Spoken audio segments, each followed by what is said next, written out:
জিন্দাবাদ জিন্দাবাদ মুজিবুর রহমান লংলে লংলে লংলে মুজিবুর রহমান লংলে লংলে আসামাবাড়ি জিন্দাবাদ জিন্দাবাদ জিন্দাবাদ আসামাবাড়ি লংলে লংলে লংলে আসামাবাড়ি ওয়েলকাম ওয়েলকাম ওয়েলকাম। সামনে বিটিআর নির্বাচন, তাকে নিয়ে ব্যস্ত সব রাজনৈতিক দলেরা। আমি এখন আছি যে শ্রীরামপুরের যে বিপিএফ এর কার্যালয় আছে সেই কার্যালয়ে আছি। আরো যে বিপিএফ দলের 22টি সমষ্টির যে প্রার্থী নাম ঘোষণা হয়েছে, তো আমার সহযোগী দেখে আছে। আসলে আমি আছি এখন শ্রীরামপুর যে বিপিএফ এর যে কার্যালয় আছে। আমি সরাসরি ভাবে আমি যে প্রার্থী আছে প্রার্থীর লগে আলোচনা করব। দেখা গেছে বিটিআর নির্বাচন আপনাকে বিপিএফ ভালো। আমাদের বিপিএফ হলো বিটিসির সর্ববৃহৎ রাজনৈতিক দল। এই দলে সম্মানীয় সভাপতি হাগ্রামা মহিলারী সাহেবের নেতৃত্বে বিপিএফ এর কেন্দ্রীয় নেতৃত্ববৃন্দ শ্রীরামপুর সমষ্টির মতো একটা প্রেস্টিজিয়াস সমষ্টিকে রিপ্রেজেন্ট করার জন্য আমাকে যে বেছে নিয়েছেন, আমার উপরে যা গুরু দায়িত্ব দিয়েছেন, সেই দায়িত্বটা দেওয়ার জন্য আমি আমাদের বিপিএফ এর সম্মানীয় সভাপতি সাহেবের সাথে আমার সমূহ কেন্দ্রীয় নেতৃত্ববৃন্দকে আমি ধন্যবাদ জ্ঞাপন করব। বিশেষ করে আমার শ্রীরামপুর ব্লক বিপিএফ এর তরফ থেকে আমাদের কেন্দ্রীয় বিপিএফ এর নেতৃত্ববৃন্দকে এই ক্ষেত্রে আমরা বিশেষভাবে ধন্যবাদ জ্ঞাপন করব। এইবার আপনার জুস কার লগে হওয়ার সম্ভাবনা বেশি আছে? জুস প্রতিদ্বন্দ্বিতা আর প্রতিযোগিতায় কোনোদিন প্রতিদ্বন্দ্বিতা থাকে না। প্রতিযোগীর সবসময় টার্গেট থাকে নিজের টার্গেটে উপস্থিত হওয়ার।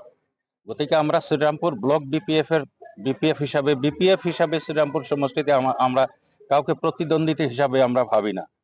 শ্রীরামপুর সমষ্টির ভোটার রাইজের স্বতঃস্ফূর্ত সহযোগিতা আমরা আমাদের টার্গেটকে বেছে নিয়েছি, আর সে টার্গেটে আমরা উপস্থিত হওয়ার জন্য আমরা কষ্ট করতেছি, কাম করতেছি।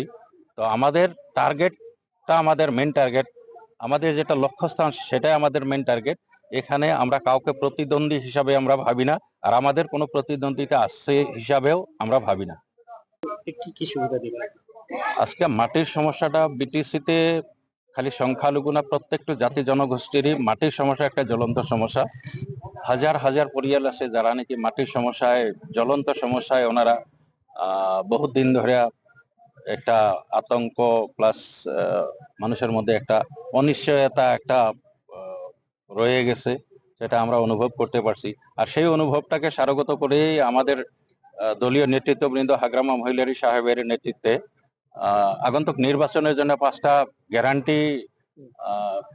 গ্যারান্টির সামনে নিয়ে নির্বাচনে অবতীর্ণ হওয়ার জন্য চিন্তা চর্চা করছে। সেই গ্যারান্টির 1 নম্বর গ্যারান্টিটাই হলো যে এখানে যত জাতি, ধর্ম, বর্ণ, ভাষা নির্বিশেষে যত মানুষ আছে, সব মানুষের যেটা মাটির সমস্যা, সেই সমস্যা সমাধান করে পার্মানেন্ট একটা রাস্তা বের করে সব মানুষকে মাটির পাট্টা দেওয়ার জন্য একটা গ্যারান্টি উনি প্রদান করছেন।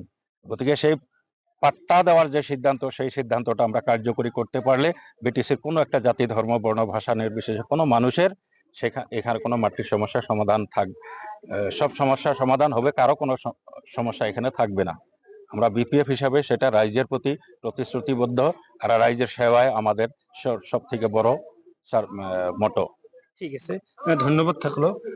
আসলে দেখা যাচ্ছে যে বিটিআর নির্বাচনকে নিয়ে বিপিএফ দল যে বিগত যে নির্বাচন হয়েছিল সেই নির্বাচনে কিন্তু 17টা করে সিটে জয়ী হয়েছিল। এই ভ্যালিও বিপিএফ দলে বর্তমানে 22টি সমষ্টির নাম ঘোষণা করেছে। বিশেষ করে বলতে লাগবে যে বিপিএফ দল আছে বিটিআর এ বিটিসিতে, এখানে কিন্তু বিপিএফ এর যে ভোট, সংখ্যালঘু ভোটও আছে।